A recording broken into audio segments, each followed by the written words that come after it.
Do you know what word really upsets people nowadays? The B word.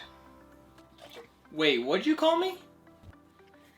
Guys, I'm not talking about the B word. I'm talking about budgeting, which is also a term that upsets people when they hear it. But we're here to bring you information that makes it simple and not so stressful. So, hey, are we ready to do this? Because I am so ready. Let's do it. All right, guys. So, jumping right in, it is time to talk about everyone's favorite, budgeting, which is why I'm assuming you clicked on this video. All I need when it comes to budgeting is a pen, piece of paper, and the receipts. Calculator, checkbook. Okay, that was good. Let's talk about like the reason we need a budget. Humans need discipline. I know we think that is only a thing children need when they grow up, but there's something about hitting adulthood and thinking you have the freedom to just buy whatever, eat whatever. I'm pretty sure that's where the freshman 15 comes from now that I think about it. We all turn 18, we go to college, and we're like, yay, I can eat whatever I want, and then metabolism goes like, pfft. Creating and sticking to this budget is gonna be the foundation to your success. If you've seen our other videos, you know that we are debt-free. We're very excited about being debt-free because of the financial freedom.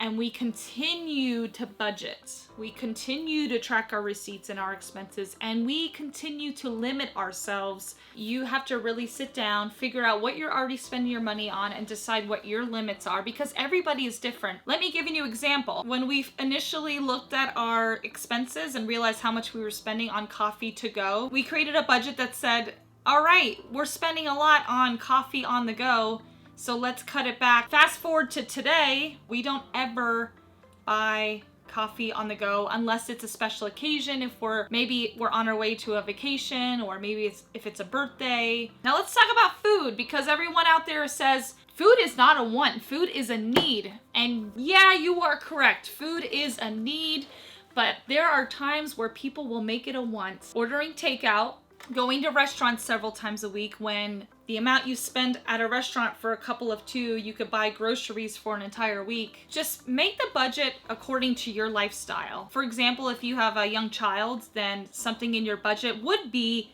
clothing for your kids, because I hear they grow out of their clothing pretty fast. The way our budget looked 3 years ago is totally different from what it looks now, because our life is constantly changing, just like yours. You have to adapt. You're constantly improving.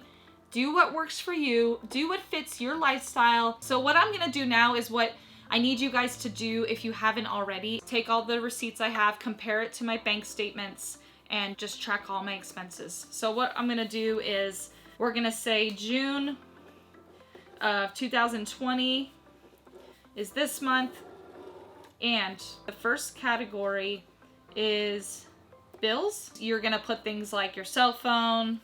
Let's say it was $160. We'll say your rent's like $800 a month. Let's put car payment in here. And let's just say your car payment's like $320. Let's say credit card bill. That's a popular one. Credit card, if you have multiple credit cards, I would be putting each credit card on here. So you understand bills section. We're putting our bills, we're putting money that we pay routinely, monthly, our living expenses basically. Remember guys, I want you to put your bills on this paper. I want you to put what your cell phone bill is. I want you to put what your rent/mortgage is. I'm just giving you examples of what to write. The next category I like to do, and I think it applies to everyone, is groceries. In groceries, I like to just put groceries.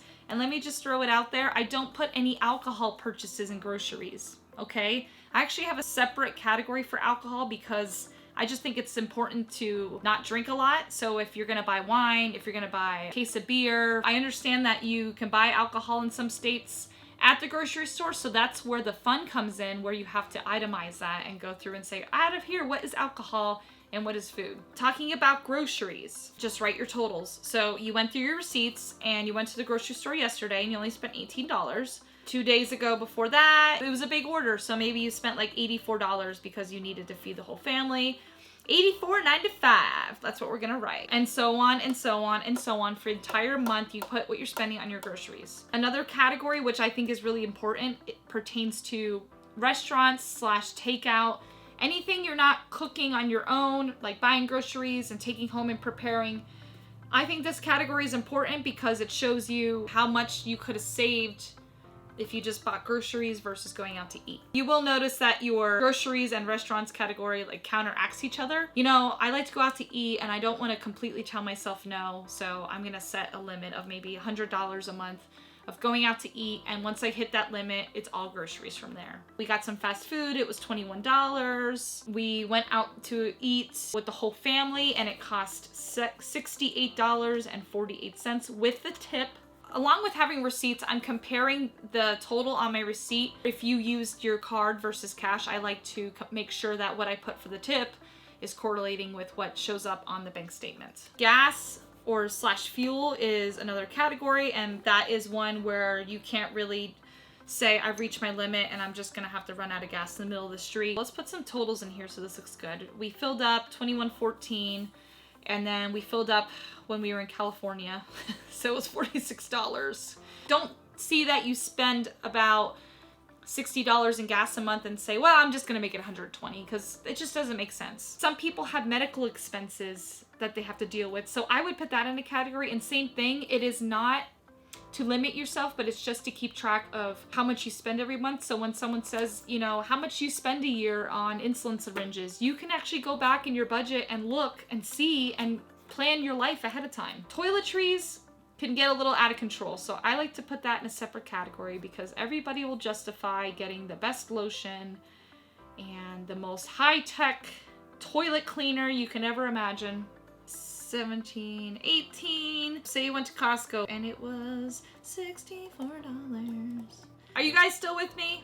Fantastic. Let's keep it rolling. I'm here. I'm not losing you guys. I'm staying with you till the end. If you did a parking meter for 50 cents somewhere, put it down. When you start skipping small purchases because you're like, oh, it was just $1, it was just $2, it was, my friend needed $5, that's when, you know, you start to fall off the track, and then eventually you're gonna start skipping the bigger purchases, and then you're just gonna go back to your old habits. This is kind of a no-brainer because you're literally sitting down, tracking your expenses. We have a financial video where we explain that this is the first step you should do if you want to get a hold of your finances. So, tracking expenses and budgeting is like the blueprint to your financial success. If someone came up to you and said, how much a year do you spend on groceries? You're gonna be like, I don't know, that was a really weird thing to ask. But seriously, you might not know off the top of your head, but you should be able to be like, hold on, let me check. If you are a person that follows Dave Ramsey, because we are big Dave Ramsey people, and I know there's a lot of you out there, he would like to have you save up for 3 to 6 months of your living expenses in case of an emergency. A lot of people don't really know what that is. So by tracking your expenses, creating a budget, limit yourself, you'll be able to someday save up for a 3 to 6 month emergency and hopefully not be in a bad situation in the future if you already were. This is the power that you hold for your financial success. It is all up to you. No one is gonna stand at the grocery store and be like, you really need that almond milk? And you're gonna be like, well, thank goodness you were there. No, I don't really think I do. You are your own resource. You are the person that's gonna know what you should be spending your money on. Start making limits, start following them. If you're brave and you wanna succeed more, you will start to draw those limits back and you'll spend less, and you'll notice you'll have better savings at the end of the month. That was a lot to go over. That's a lot to digest. Just breathe for a second. I feel like I'm talking to myself. If you guys found this video helpful in the first step to budgeting, because there is some more stuff we need to talk about, and Kyle is the Excel expert when it comes to creating a nice little spreadsheet, and I know there's a lot of people interested in that, and that is gonna be an upcoming video. We don't wanna throw too much at you at once. We just want to get into the basics of budgeting, and I really hope you guys gain some information from this because I really want to like throw that inspiration out at you. I really want to help you guys. Give this video a like, throw in some comments related to your financial goals and why you want to budget. I want to hear from you. I'll know if you don't do it. If you haven't yet, hit the subscribe button because we want you to be part of our journey. Our channel focuses on simple living and then also living life to the fullest. Until next time, guys, much love from Happily Ever Hanks.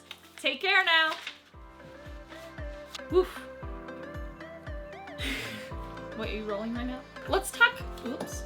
I can't even remember how to spell toiletries. Until next time, yeah.